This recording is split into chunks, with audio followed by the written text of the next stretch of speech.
Una viga de acero de sección transversal doblemente simétrica de perfil IP 100 está sometida a flexión uniaxial alrededor del eje X. La sección tiene un ancho B igual a 55 milímetros y una altura total H igual a 100 milímetros y espesores de alma y aletas T sub W igual a 4.1 milímetros y T sub F igual a 5.7 milímetros respectivamente, como se ilustra en la figura 1.5a.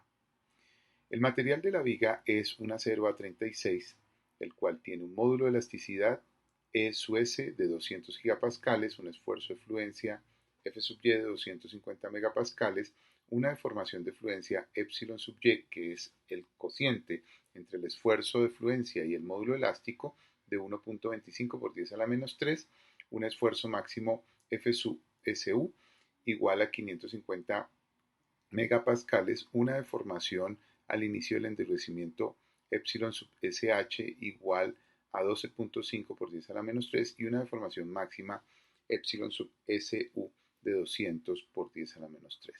La figura 5b ilustra la relación entre el esfuerzo normal y la deformación longitudinal del acero de acuerdo con el modelo constitutivo de King y otros, que incluye una etapa de endurecimiento del material.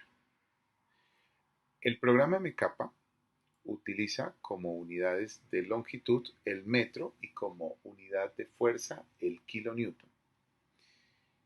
Por esa razón, entonces, debemos introducir la información del problema, la geometría del problema, en esas unidades. Para esto, entonces, abrimos el programa GMSH y vamos a crear un nuevo archivo de geometría, nuevo. Lo ubicamos en la carpeta denominada datos dentro de la carpeta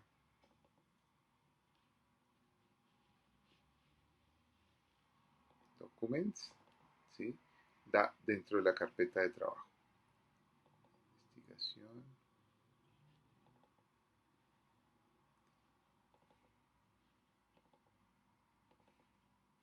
Entonces tenemos una carpeta que se llama mk1 y dentro de mk1 ubicamos en la carpeta datos, ¿sí?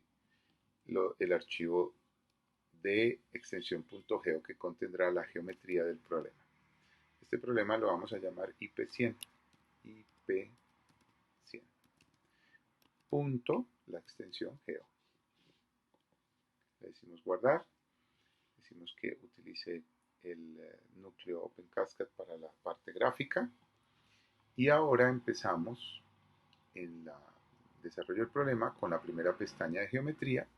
Entramos a las entidades elementales,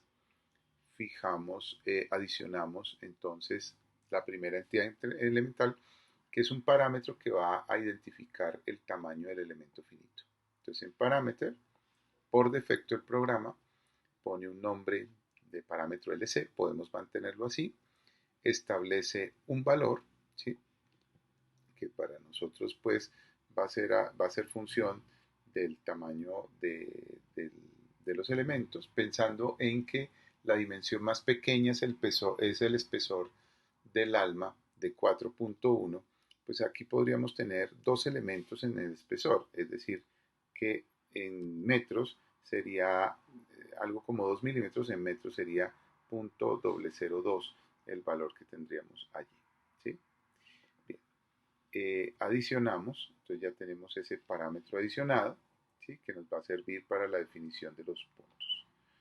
Salimos de esta ventana haciendo clic aquí. Ahora vamos a empezar a definir la geometría de la sección transversal.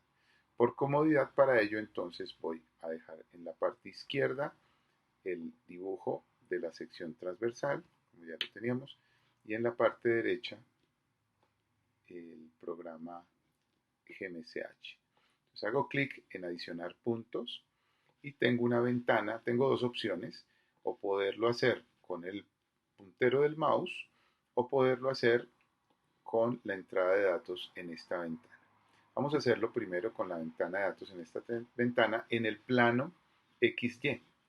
Entonces vamos a considerar el origen coordenado en la mitad de la base de la sección transversal. Por lo tanto, vamos a definir este nudo, el que estoy indicando con el puntero del mouse, como el primero.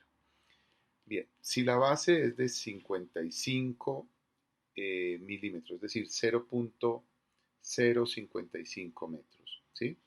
La ubicación de este punto será la mitad, el negativo de la mitad de 0.55, es decir, que aquí tendríamos menos 0.5 multiplicado por 0.055, que es la dimensión, como coordenada X.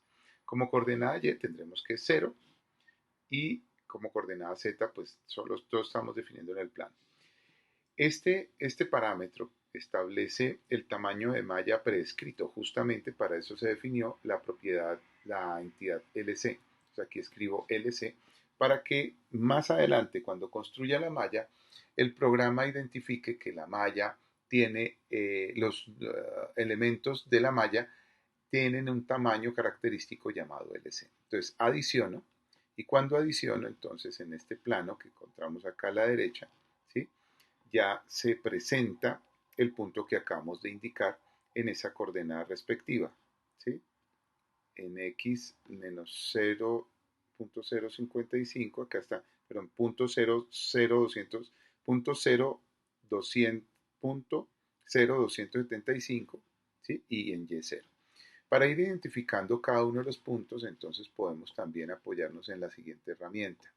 Entonces, en herramientas, opciones, menú herramientas, opciones, escogemos aquí geometría. En geometría nos dice que él nos está en la pestaña Visibility, nos dice que nos va a mostrar puntos y curvas. Ahí los está mostrando. Vamos a agregarle que pinte también superficies, pero además que nos ponga la etiqueta de los puntos, la etiqueta de las curvas y la etiqueta de las superficies. Entonces activamos eso, entonces ya aquí nos aparece la palabra point 1, point 1. Listo. Entonces ya definimos este punto. Ahora vamos a definir este punto de aquí. En este punto de aquí tendremos entonces una coordenada que será la mitad, 0.5 multiplicado por 0.055, que es el B total de la sección, con un Y igual a 0. Entonces adiciono y ya me queda el segundo punto. Ahora nuestro tercer punto estará aquí, que tiene la misma coordenada X, pero en Y tiene justamente la altura del el espesor de la aleta, el cual corresponde a 5.7 milímetros, es decir, 0.0057.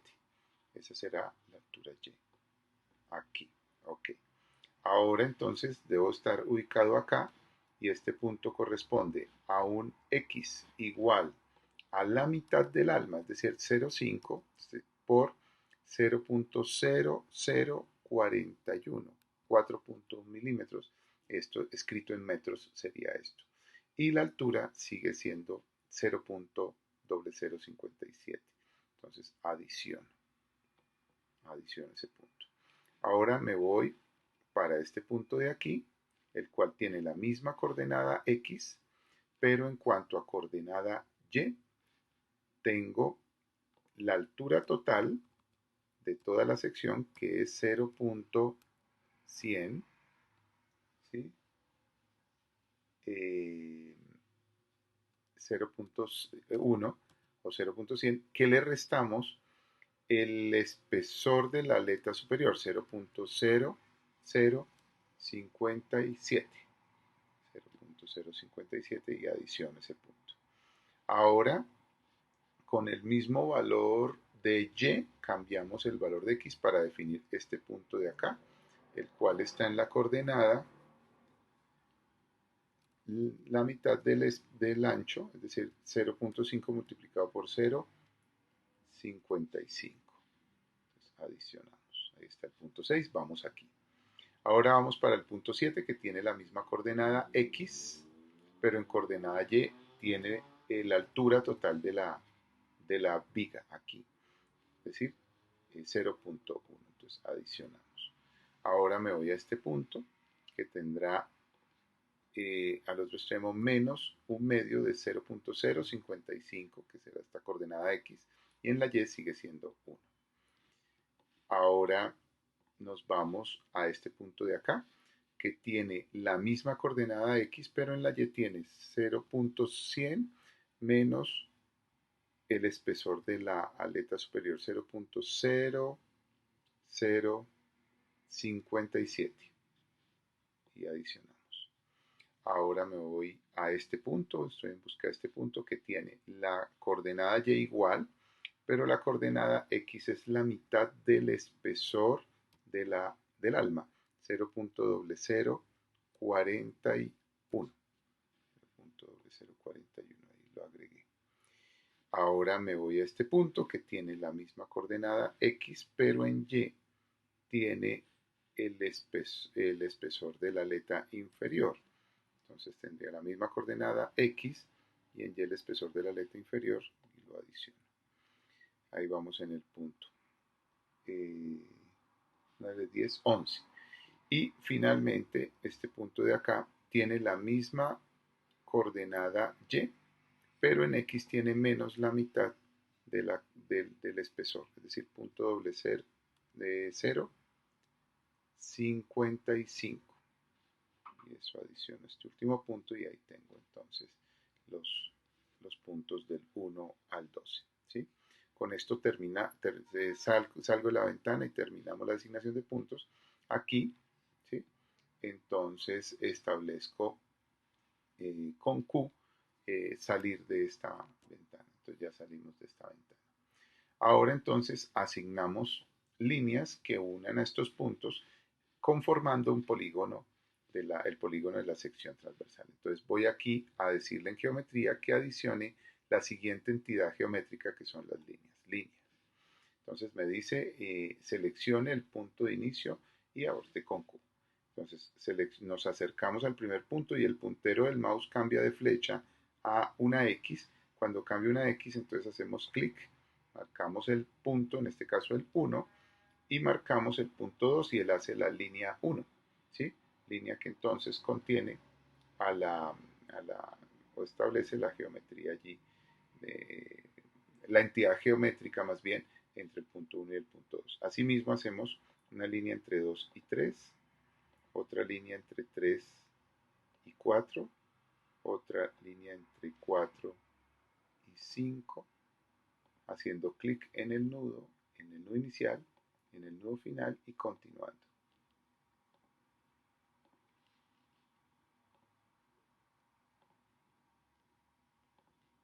Línea 8, línea 9, línea 10, línea 11 y línea 12. ¿Sí? Entonces hemos terminado y con Q abortamos oprimiendo la tecla Q en el teclado. Salimos de la opción de línea. Bien, entonces ya hemos construido líneas, puntos y líneas como entidades. Y ahora vamos a construir una superficie, ¿sí? Que está encerrada por estas líneas. Entonces aquí en las opciones de módulo geometría adicionar, escogemos plane surface, superficie plana. Cuando hacemos clic allí nos dice seleccione los bordes de la superficie. Entonces yo empiezo a seleccionar, en teoría debería seleccionar los 12 bordes, pero el mismo programa reconoce que hay una región cerrada cuando hago clic en la primera línea y entonces ya sabe pues que aquí tenemos un conjunto de líneas que encierran una superficie. Entonces no hace falta seleccionarlas todas. Después de la selección que queda en rojo, presionamos E para terminar la selección, la tecla E, y ahí hemos terminado la selección. Él aquí ha definido no se nota, ¿cierto? Es un poquito difícil de verlo, pero aquí ha definido un plano que ha llamado plano 1, ¿sí? Si queremos hacer más superficies, pues podríamos continuar, pero le oprimimos Q para aliviar la selección de superficies. Si quisiéramos estar seguros que aquí creo una superficie, tenemos lo siguiente. Volvemos a herramientas, en opciones, entonces le podemos decir, no, mire, solamente muéstreme las etiquetas de las superficies. Entonces, ahí podemos ver que él ha dicho que esta zona es el plano 1. Si aún queremos estar más seguros que lo que ha encerrado es realmente la superficie que queremos ver, en herramientas, otra vez en opciones, otra vez en geometría, nos vamos a aspecto. Cambiamos de pestaña, la pestaña aspecto. Y en el último que se dice Surface Displays, en la manera como se representa, dice mediante una cruz, escogemos Solid. Y al escoger Solid, entonces él nos va a mostrar nos va a hacer una representación de la región, ¿sí? O de la superficie que realmente está determinando. Y aquí, pues con esto verificamos que así es. Ahí tenemos la superficie. Ok, vuelvo a cross. Listo. Bien. Ya tenemos entonces líneas, puntos, líneas y lo que más nos interesa, una superficie, ¿sí? Ahora entonces, hasta aquí digamos ha sido pues el proceso general utilizando GMSH, pero lo que vamos a hacer a continuación es asignarle una entidad física a esta superficie de acuerdo con lo que el programa MK1 va a realizar después. Entonces, en ese sentido, nos vamos a cambiamos aquí de menú y seguimos en geometría, pero cambiamos de entidades elementales a grupos físicos. Y en grupos físicos vamos a decirle que adicione, ¿sí?, una superficie. Hacemos clic en adicionar una superficie. Aquí le vamos a dar el nombre a la superficie que debemos adicionar. Para Gmesh es cualquier nombre, pero para MK el nombre justamente tiene una sintaxis especial que permite, ¿sí?, la identificación posterior del material. Entonces aquí vamos a escribir cate, es la palabra clave que dice que vamos a tratar de identificarle una categoría a ese material que está allí, ¿sí? Itka es la palabra, el nombre de la variable como identificación de la categoría, ¿sí? Y a continuación, entonces, establecemos un número de categoría que corresponda con el modelo constitutivo del material que deseamos utilizar para el análisis de este problema. ¿Cómo sabemos cuáles son los códigos correspondientes que MK1 considera? Entonces, en el manual del programa podemos observar una tabla que indica cuáles pueden ser esos materiales. Entonces acá está, ¿sí?, los identificadores, ¿sí?, de cada uno de cada uno de los materiales, ¿cierto? Entonces ITCA puede ser 0,1 si es un concreto inconfinado, 0,2 si es un concreto confinado o 0,3 si es un acero estructural. Después, en un archivo auxiliar de extensión .m, podemos identificar si vamos a usar el modelo de King o el modelo de Liang. Por ahora lo que estamos identificando es tan solo el material. Entonces vamos a identificar que es un acero estructural, con lo cual aquí en ITCA igual ponemos el valor de 0,3, ¿sí?, el cual identifica al acero estructural. Ok, entonces escogemos 0,3, seleccionamos la superficie y terminamos la selección oprimiendo la tecla E. Entonces oprimimos la tecla E y aquí podemos observar, y oprimimos la tecla Q para salir, y aquí podemos observar cómo ahora el plano 1 tiene una entidad de superficie 1 que es cate ITCA igual a 0,3, ¿cierto? Ese es el procedimiento al que hemos llegado allí con la construcción de esta geometría, ¿sí? Bien, hasta aquí entonces hemos construido el archivo .geo, ¿cierto?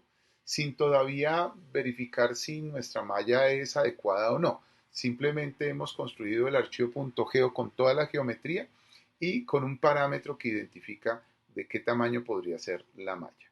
Bien, entonces ya este gráfico no es interesante. Paso el de GMSH aquí, ¿sí? Y me permito presentar al lado derecho el archivo que hemos construido, ese archivo .geo, tratando de mostrar qué contiene ese archivo .geo. Entonces, aquí en donde está la carpeta de trabajo del problema, en MK1, en la carpeta datos, entonces ahora vamos a encontrar un nuevo archivo que es el ip100.geo, ¿sí? Lo abro con un editor de texto, lo abro porque es un archivo plano con un editor de texto, y podemos observar cómo, ¿sí?, contiene un conjunto de líneas correspondientes, de instrucciones correspondientes al desarrollo que nosotros hicimos paso a paso utilizando el entorno gráfico de GMSH. Entonces, la primera línea fue activar pues un motor de gráfico lo fijamos en este en OpenCascad. La segunda línea estableció el valor de un parámetro, en este caso el parámetro se llamaba LC y le pusimos un valor de .002, ¿sí? Y la siguiente línea, estos son comentarios, estas líneas corresponden a comentarios. La siguiente línea establece la ubicación de un punto, del punto 1, en menos 0,5 por punto 0,55 en X, 0 en Y y 0 en Z, y que de allí, cuando haya malla, tome como longitud característica el valor de la variable LC. Esto mismo se repite para la definición de cada uno de los puntos. Observen que acá están definidos todos los puntos. Terminada la definición de todos los puntos, vino la definición de las líneas, ¿sí? Donde establecemos el número de la línea y después el nudo, el punto inicial y el punto final de cada una de ellas, 12 líneas también. Después él automáticamente crea un tipo de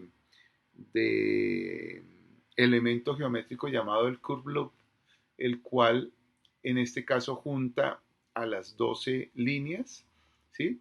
Después ese curve loop se introduce aquí como parámetro de plane surface y establecemos que el curve loop número 1 determina la superficie plana número 1, ¿sí?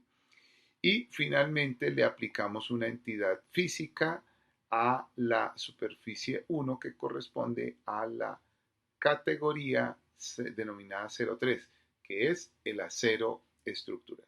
Entonces aquí hemos completado un archivo, una construcción geométrica del problema, ¿sí? Solo la geometría sin aún observar la malla. Esto es realmente lo que contiene el archivo .geo del problema. Ok, vamos entonces ahora a continuación a decirle al programa que genere la malla de fibras. Para ello, entonces cerramos otra vez la ventana de entidad física y nos vamos a una nueva ventana que se llama malla, mesh. En esa ventana, entonces, tenemos varios parámetros. Nosotros directamente vamos a hacer que se produzca la malla haciendo clic en 2D. También podemos utilizar la tecla 2, ¿sí? En el teclado. Vamos a decirle aquí 2D y con eso él ha construido, entonces, como se alcanza a notar, una malla de triángulos. MCapa incluye mallas exclusivamente de elementos de fibras con forma triangular, solamente con forma triangular. Es decir, y esto pues está pensado justamente para poder representar geometrías irregulares sin problema. Entonces aquí vemos cómo ha repartido, ¿sí? Un conjunto de secciones triangulares en toda la sección transversal de la viga. Listo, pensemos que nos gustó, que nos pareció bien. Eso no modificó, ese es un comando que está ahí, pero que no modifica el punto geo. Y pensando que está bien, entonces nuestro siguiente paso es exportar esta malla que se acaba de construir, esta malla que se acaba de construir está en la memoria RAM del computador, no está guardada en ninguna parte. Ahora vamos a pedirle entonces al programa que la guarde en un archivo. Ya no será este archivo de extensión .geo, sino que vamos a pedir que la guarde en un archivo de extensión .msh como malla. Para ello vamos al menú File y le decimos Export. En Export ya estamos en la carpeta datos con el mismo nombre, pero escribiéndole la extensión en minúsculas MCH, ¿sí? Le vamos a decir que lo exporte como una malla, le decimos Save. Si ya está, pues lo reemplazará, si no, pues es la primera vez. Y muy importante, aquí en esta ventanita que dice versión 4 ASCII, lo vamos a cambiar a versión 2 ASCII, que es la manera como MCapa lee la información de la malla. Entonces le decimos OK. Y esto lo que ha hecho es construir en los archivos un nuevo archivo que se llama igual IP100.msh. ¿Sí? Su primera parte es igual su nombre, pero su extensión es diferente. Y ahora tenemos ese archivo .msh. Ese archivo .msh también es un archivo plano, ¿sí? Que podríamos visualizar. Entonces, si yo aquí le digo, no, visualíceme con otra herramienta, aquí tengo ese archivo, pues encontramos algo de este estilo, ¿sí? En donde se establecen cuáles son, tenemos 409 nodos, se establecen sus posiciones y aquí en una segunda tabla se establece también las coordenadas, los nudos que están asociados a cada elemento, son 606 elementos, ¿sí? Ahora vamos a construir el segundo archivo de entrada de datos, el archivo de extensión .m. Para ello vamos a tomar como guía un ejemplo anterior hecho con MK1. Este ejemplo se llama W12X87 de una sección en acero también, que nos va a servir de ejemplo. Entonces abrimos el .m de ese otro archivo con un editor de texto o con el mismo Octave, con el programa Octave, con cualquiera de los dos. En este caso voy a usar el programa Atom, ¿sí? Que es un editor de texto. Y vemos entonces el archivo .m correspondiente a ese problema. Podemos ir cambiando los parámetros y también los comentarios con el fin de adaptarlo al problema que estamos definiendo. Entonces vamos a tener parámetros de entrada para el programa MK1, un perfil, aquí lo podemos cambiar, ¿cierto? Y describir que vamos a analizar un perfil IP100 como información. Acuérdense que estos son el símbolo de porcentaje, indica que es un comentario al principio, bloque de categorías,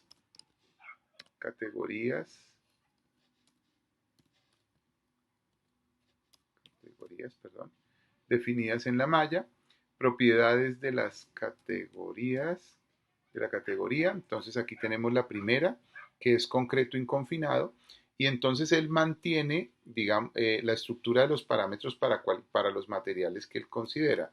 Entonces, por ejemplo, aquí tenemos para el concreto inconfinado estos parámetros, aquí para el concreto confinado estos parámetros de la categoría, ¿sí? En tensión, en compresión, ¿sí? Las propiedades del refuerzo para el confinado.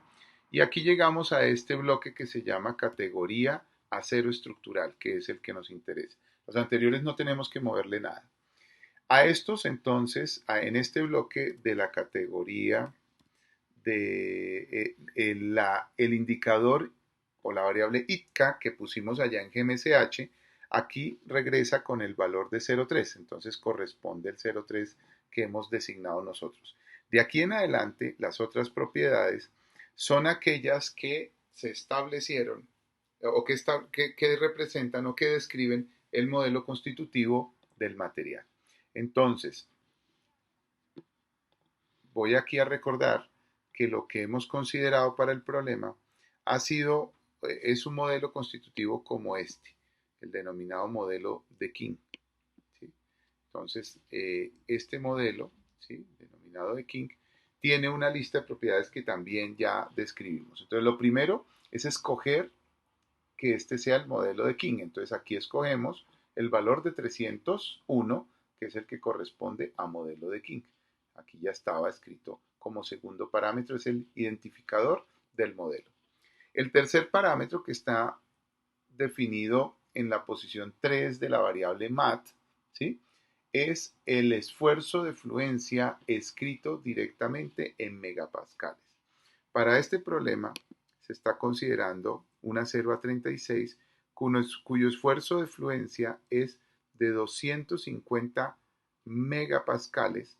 Entonces aquí escribimos 250, aquí el dato está, el que estaba por defecto nos sirve.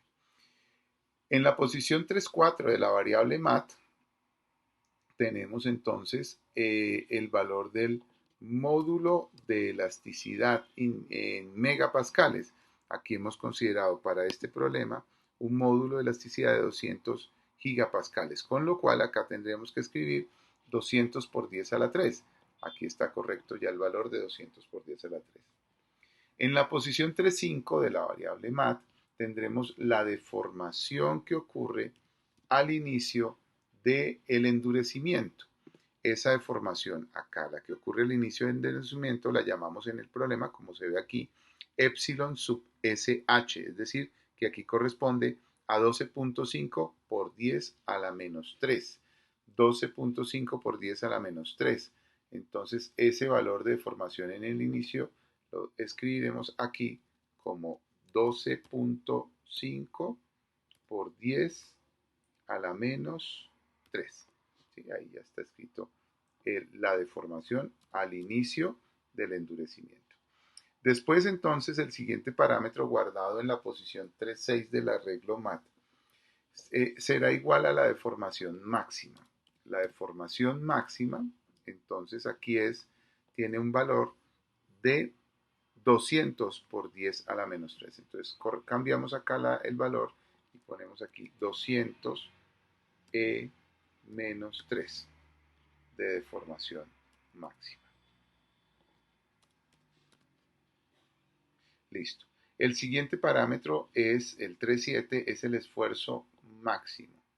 El esfuerzo máximo en megapascales. En este problema se ha considerado un esfuerzo máximo de 550 megapascales, que es correspondiente al que está aquí para este problema. 550 megapascales. Entonces cambio esto por 550 megapascales. El parámetro 3.8 es la deformación de fluencia que él calcula con dos parámetros anteriores. Y el último parámetro es la relación de Poisson que utiliza, bueno, ciertos casos especiales. Por la hora la podemos dejar igual ahí en 0.3. El último bloque entonces establece los parámetros de análisis numérico del problema, ¿sí? Y en esos parámetros el primero es el número de pasos de curvatura, que actualmente está en 80, y nosotros para hacer una primera prueba vamos a considerar 10 pasos. El valor de los incrementos de curvatura, ¿sí? No es fácil de entrada establecer cuál va a ser ese valor, pero bueno, podríamos dejarlo en punto 0.01 con términos de curvatura en unidades de 1 sobre unidades de longitud. La tolerancia del error en la sumatoria de la fuerza axial, vamos a considerar que es igual a punto 0.01 kilonewton, dejémoslo igual. Y el programa MK1 tiene dos posibilidades para análisis de malla. Puede uno representar gráficamente la malla completa o la mitad de la sección. En este caso nosotros hemos representado la malla completa, así que la opción 1 de la variable ANA es correcta. Estos parámetros que hemos definido aquí, que de hecho ahora debemos guardar como en Atom, entonces le decimos guardar como, save as, ¿sí? Ahora los tendremos que mantener con el mismo nombre del archivo IP100, pero con extensión .m, ¿sí? Entonces ahora ya tenemos dos archivos de entrada, tres archivos de entrada, el .geo, el .msh,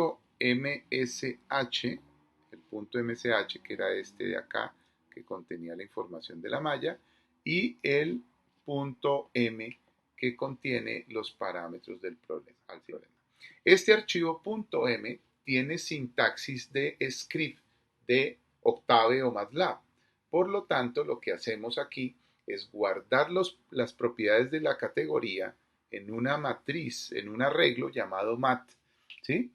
Y guardar las características del análisis como tal en un arreglo llamado ANA, ¿sí? Estos arreglos pues van a contener la información que el programa MK1 va a necesitar para el análisis. Ahora entonces abrimos el programa Octave. Entonces vamos a abrir el programa Octave.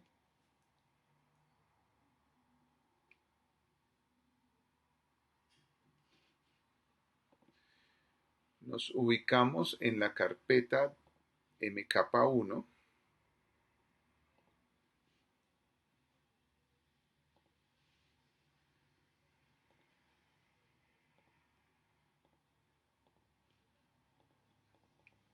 Ya estamos en la carpeta MK1. Y aquí en la ventana de comandos escribimos M en mayúscula, MK1, que es el nombre del archivo .m que tiene la rutina principal del programa, seguido del nombre del de los archivos del problema, que es IP100, sin extensión. Y empieza entonces aquí el análisis, ¿sí? Dice que tiene una malla de 409 nudos, de 606 elementos y que hemos definido 10 pasos de carga. En este momento él ha resuelto el problema para estos 10 pasos de carga, ¿sí? Y hemos encontrado, automáticamente se carga la relación curvatura momento resultante, ¿sí? Hemos encontrado pues una línea recta que nos está diciendo, mire, el análisis lo pude hacer, ¿cierto? Pero vemos entonces un comportamiento posiblemente elástico de todo el acero en cualquiera de sus fibras, ¿sí? Entonces, podría ser que es correcto el resultado, pero puede ser que tenemos un incremento de curvatura pequeño que no permite que alcancemos a ver el proceso de plastificación de alguna de las fibras. Entonces, en ese sentido, cerramos aquí la figura, ¿sí? Volvemos al archivo .m, y allí modificamos dos cosas, o podemos incrementar el tamaño, el número de pasos de curvatura para ir un poco más lejos, de pronto a 20, o incrementar el valor del intervalo de la curvatura. Entonces, por realizar una primera prueba, vamos a duplicar el valor del intervalo. Bueno, vamos a hacerlo 10 veces más grande, vamos a ver qué pasa. Guardo este archivo, el IP 100.m lo guardo, vuelvo aquí a la ventana de comandos y vuelvo a ejecutar la instrucción mk1 IP 100. Entonces va a realizar los mismos 10 pasos de carga, pero ahora cada paso de carga es 10 veces más grande. Cada paso, perdón, disculpen, de curvatura es 10 veces más grande. Miren, ahora entonces tengo un comportamiento, ¿sí? Diferente, ¿sí?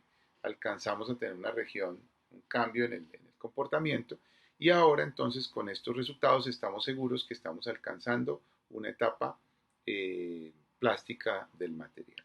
¿Mm? Bien, podríamos de pronto ir más lejos, digámosle que haga 20 puntos, voy a cerrar aquí, vuelvo otra vez al archivo .m y voy a decirle que duplique esto para que llegue un poco más lejos, haga más incrementos de curvatura, guardo, vuelvo acá y le digo, bueno, córrame de nuevo el programa MK1. Entonces esta vez vamos a hacer 20, entonces llegaremos al doble de la curvatura que habíamos establecido antes. Y aquí ha terminado su análisis encontrando el comportamiento, la relación, perdón, momento-curvatura de la viga. Bien, a continuación podemos observar resultados también de postproceso en GMSH. Este es el primer resultado, la relación momento-curvatura, donde tenemos el momento resultante en kilonewton por metro y la curvatura en metros a la -1. Otros resultados que podemos observar los encontramos en el entorno de postproceso de GMSH. Para eso entonces cerramos el GMSH actual, donde estábamos viendo la geometría, volvemos a abrir el programa GMSH y ahora abrimos un archivo que se ha creado a partir del análisis. Nos ubicamos en la misma carpeta donde está el archivo de entrada, en la misma carpeta donde está el archivo de entrada.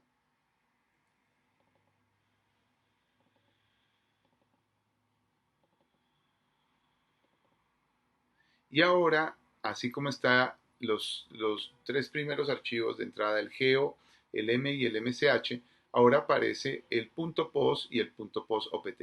Abrimos el .pos en gmsh y al abrirlo entonces la representación gráfica que nos muestra es la que tenemos aquí en pantalla, ¿sí?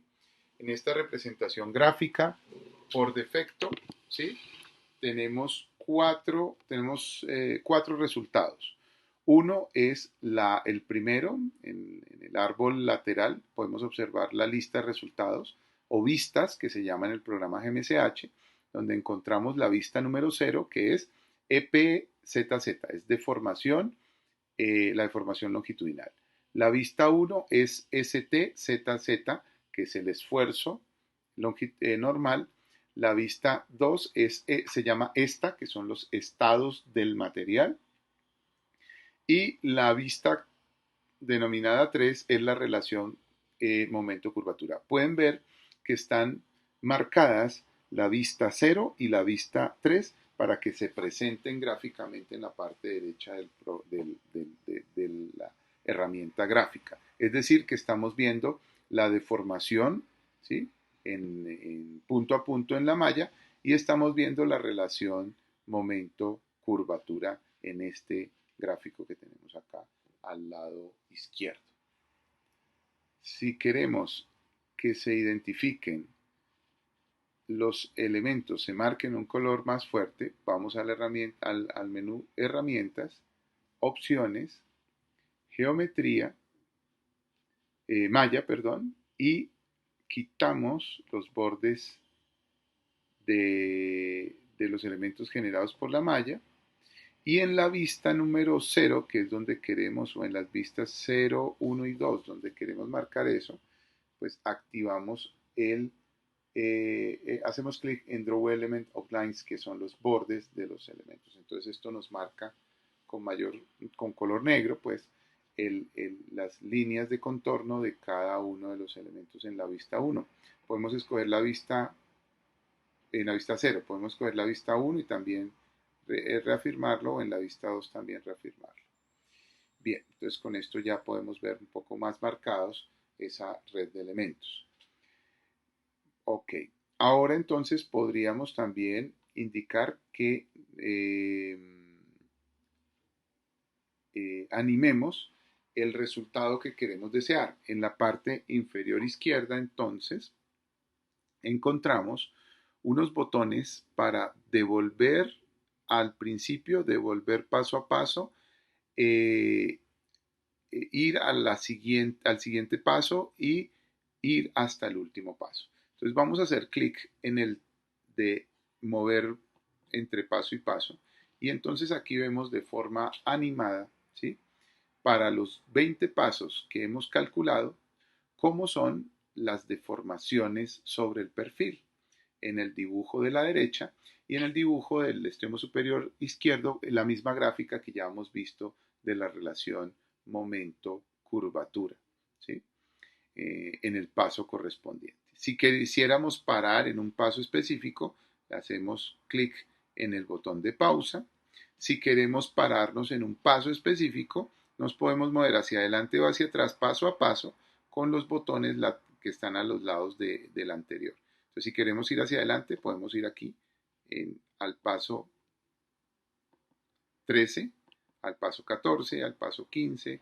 Por ejemplo, en el 15 podríamos pararnos allí. Si queremos ir hacia atrás, aquí con el otro botón, al paso 14, 13, 12, 11, 10. Si queremos ir al comienzo, el botón de rebobinar lo tenemos acá y arranca otra vez en 0.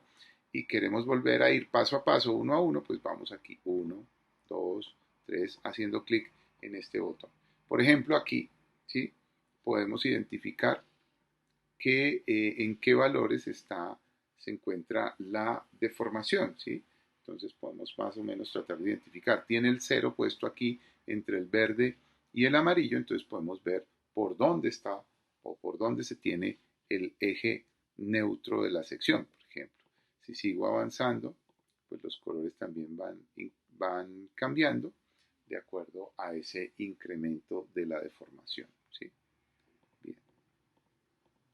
Y ahí podemos ver pues ese incremento de la deformación. Otro resultado interesante es el de los esfuerzos. Entonces voy a apagar este dibujo, lo apago y enciendo el de los esfuerzos. Y lo mismo, podría ver entonces paso a paso los esfuerzos, ¿sí?, cómo son los esfuerzos en cada una de las fibras.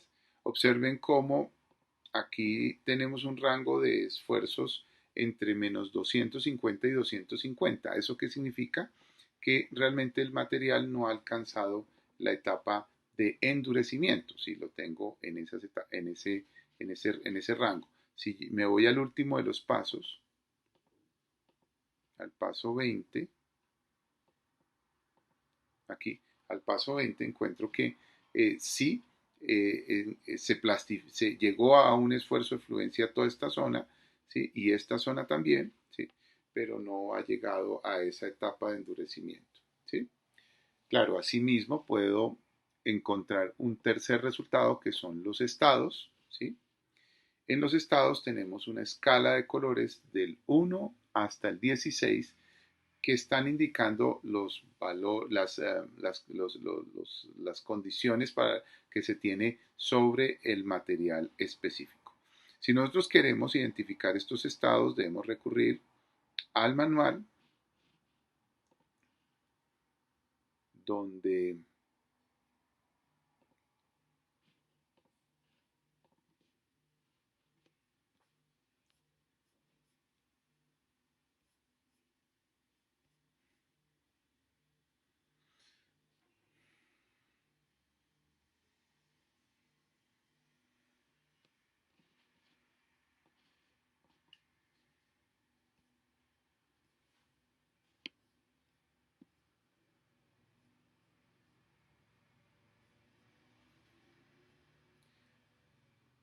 si queremos identificar a qué corresponde cada uno de los estados, pues debemos recurrir al manual en el cual en una de sus gráficas, ¿sí? Indica para cada material esa condición de estado. Entonces aquí divido un poco la pantalla con el fin de que lo podamos ver al tiempo. Y aquí encontramos entonces que para el acero, ¿sí? Están identificados los estados 9, 10, 11, si está en compresión, 13, 14, 15 y 16, si está en tensión, ¿sí? Entonces los resultados que vamos a encontrar aquí corresponderán justamente a esos valores. Entonces, si por ejemplo me pongo en el paso 20, voy a apagar la gráfica de mi capa, ¿sí? Encuentro que en la gama de colores estoy entre los valores de amarillo entre 8, 9, entre 9, ¿cierto? Y 16, lo cual pues es bastante esperable. Si queremos tener más precisión sobre cuál es el color, porque la escala aquí no nos indica claramente cuál es, entonces voy a la variable estados, a la vista de estados, perdón, y en opciones escojo que esta gama de colores solamente se indique del 9 al 16, que son los de interés en un elemento en acero. Entonces aquí en general le digo que los valores sea mínimo 16, mínimo 9, perdón, y máximo 16. Entonces, ahora si queremos que esta escala de colores aparezca completa, podríamos intentar que la escala, en vez de que aparezca horizontal, aparezca vertical de la siguiente manera. Vamos a herramientas, opciones, post pro, general, y le decimos que dibuje la escala de valores horizontalmente, lo quitamos para que lo dibuje verticalmente. Entonces aquí ya podemos observar la escala de colores dispuesta de forma vertical, ¿sí? Que nos ayuda pues a identificar en qué colores estamos analizando. Entonces aquí podemos ver que en el último paso, ¿sí? Esta zona está de color azul, esta zona de color azul muy oscuro, ¿sí? Que correspondería al rango elástico lineal, ¿sí? Que es este de aquí. Esta zona, en cambio, está de un azul del siguiente tono de azul, ¿sí? Que identifica entonces el comportamiento influencia, y entonces ya sabemos que todo este acero está influencia en compresión. Ahora este amarillo de aquí está por encima de 12,9, es decir, está en 13, este valor de 12,9 por acá en 13, que significa que está en el rango elástico a tensión. Y este color naranja, que está, este color es este color naranja, ¿sí? Está en 14 y entonces nos indica que las fibras están a fluencia en tensión. Ninguna fibra, hasta donde hemos hecho el análisis, ha alcanzado la etapa de endurecimiento. Indistintamente si esta etapa es mediante el modelo de Liang, que lo considera lineal, o mediante el modelo de Lin, que lo considera parabólico, pues el identificador de la etapa, tanto 11 como 12, es prácticamente el mismo. Bien. Muy bien, muchas gracias.